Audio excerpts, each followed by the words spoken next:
رسول کی اطاعت کلی اور شدید محبت مل کر کیا بنیں گی؟ اتباع. اور اتباع کا درجہ کیا ہے؟ قل ان کنتم تحبون اللہ فاتبعونی یحببکم اللہ. اے نبی ان سے کہہ دیجئے اگر تم اللہ سے محبت کرتے ہو تو میرا اتباع کرو، میری پیروی کرو، میرے نقش قدم پر چلو.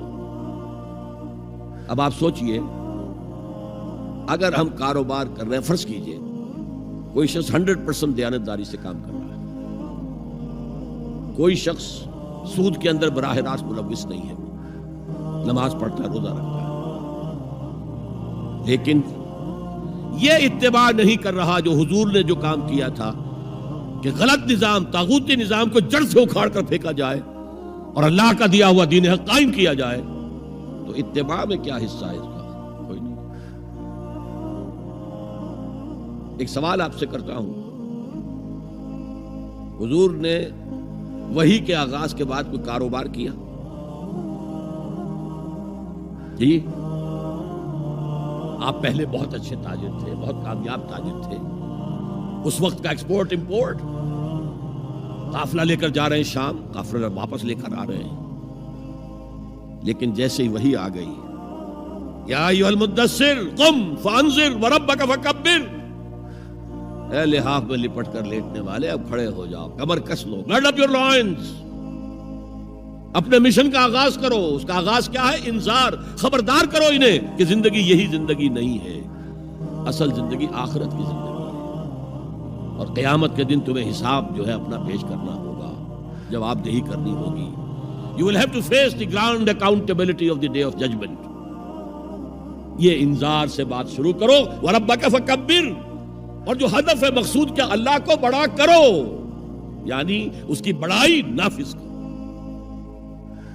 پارلیمنٹ میں بھی اس کا حرف آخری ہو، لِتَكُونَ كَلِمَةُ اللَّهِ هِيَ الْعُلْيَا، تاکہ اللہ کا کلمہ سب سے اونچا ہو جائے. یہ نہیں کہ صاحب ہمارے تو 60% لوگوں نے یہ رائے دے دی، بس اب ہم نہیں جانتے کہ قرآن میں کیا ہے یا کسی اور آسمانی ہدایت میں کیا ہے، تورات میں کیا ہے، انجیل میں کیا، ہم نہیں جانتے. اگر ہم اس کے خلاف جد و جہد نہیں کرتے تو اتباع میں کوئی حصہ نہیں. جو اطاعت تھوڑی بہت ہم کر رہے ہیں وہ بھی جزوی ہے، کلی نہیں ہے. اسی لیے دنیا کی رسوائی وہ تو ہمارے ماتھے پر لکھی ہوئی، ضربت علیہم الذلۃ والمسکنۃ وباؤوا بغضب من اللہ. آج ہمارا حال یہ ہے. تو اتباع رسول، محبت رسول کا تقاضا، وہی جد و جہد کرو، وہی جد و جہد کرو. اسی کا نام جہاد فی سبیل اللہ ہے. بدقسمتی سے خود ہم نے غلط انٹرپریٹیشن جہاد کی ہے، جس کی وجہ سے دشمنوں کو موقع ملا. جہاد کے معنی جنگ، حالانکہ جہاد کے معنی تو جنگ نہیں ہے. جہاد جد و جہد کا نام ہے، کوشش. جہد کے مقابلے میں آئے گی تو وہ جہاد ہے. جہد یک طرفہ ہے تو جہد ہے، اور دو طرفہ ہو رہی ہے، رسہ جو ہے آپ ادھر کھینچ رہے ہیں وہ ادھر کھینچ رہے ہیں، یہ جہاد ہے. آپ توحید کا پرچم اٹھائے ہوئے ہیں، توحید پھیلا رہے ہیں، وہ شرک پھیلا رہے ہیں، یہ جہاد ہے. کوئی مغربی ڈیموکریسی چاہتا ہے، کوئی سوشلسٹ ڈیموکریسی چاہتا ہے، ان کے درمیان رسہ کشی ہوگی کہ نہیں ہوگی؟ یہ جہاد ہے. قتال تو جہاد کی 9 منزلہ عمارت میں جا کے 9ویں منزل پر قتال فی سبیل اللہ، اور یہ دونوں قرآن کی اصطلاحات ہیں.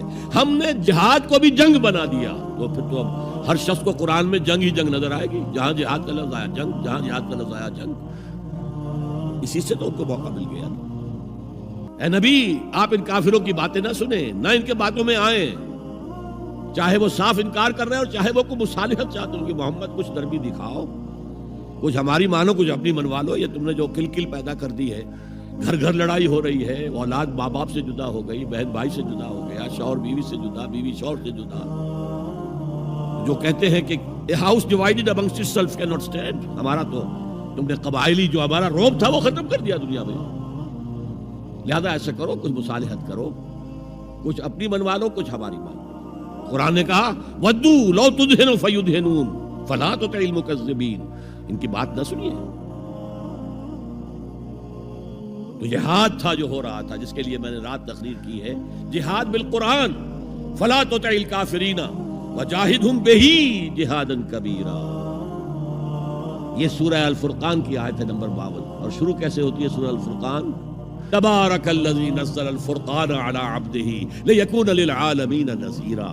بڑی بابرکت ہے وہ ذات جس نے اپنے بندے محمد پر صلی اللہ علیہ وسلم یہ الفرقان نازل کر دیا تاکہ تمام جہان والوں کو خبردار کر دے. انذار، اور وہ پوری نوع انسانی کے لیے انذار.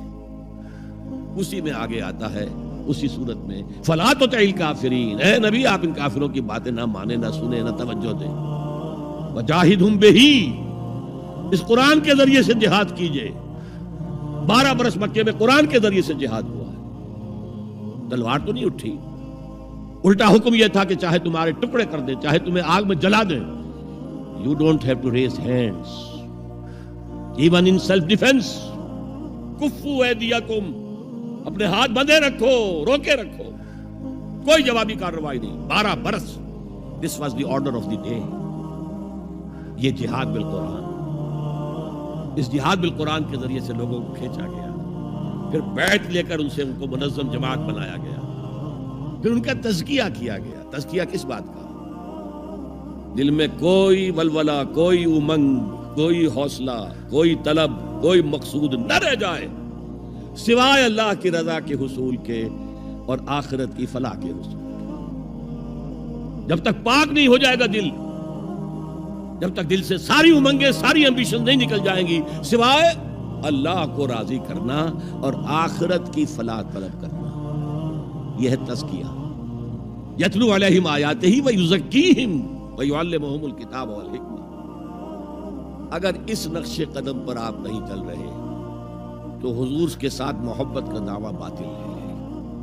آپ مسلمان ہیں، ٹھیک ہے، آپ مانتے ہیں انہیں اللہ کا رسول، اور آپ درود بھی بھیج دیتے ہیں، نماز میں بھی درود ابراہیمی ہے، سب کچھ ہے.